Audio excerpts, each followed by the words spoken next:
Ola, son Anxo Núñez e son o candidato. A Asamblea Local do BNG de Outes escolleu a Anxo Núñez como cabeza de lista para as eleccións municipais do próximo maio. O novo candidato asume o reto de acadar o goberno de Outes cun proxecto serio, amplo e ambicioso que aposta, entre outras medidas, pola creación de vivenda pública e de emprego, non só no concello, senón en toda a comarca. O BNG ten propostas, e ademais ten propostas que son as necesarias para que Outes teña máis xente e teña máis traballo. Queremos un concello con vivenda pública, para que a mocidade poida quedar a vivir no noso concello a un prezo asequible.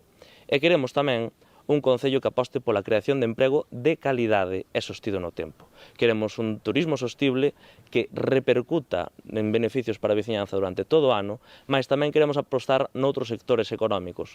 Unha das propostas que ten o BNG na nosa comarca é a adquisición da fábrica de Calvo en Esteiro, o cal tamén daría moito traballo no noso concello. Entre os obxectivos principais do BNG de cara a vindeira legislatura destaca a elaboración dun plan de saneamento integral, a mellora na xestión do lixo, a humanización dos espazos públicos ou o reforzo dos servizos sociais.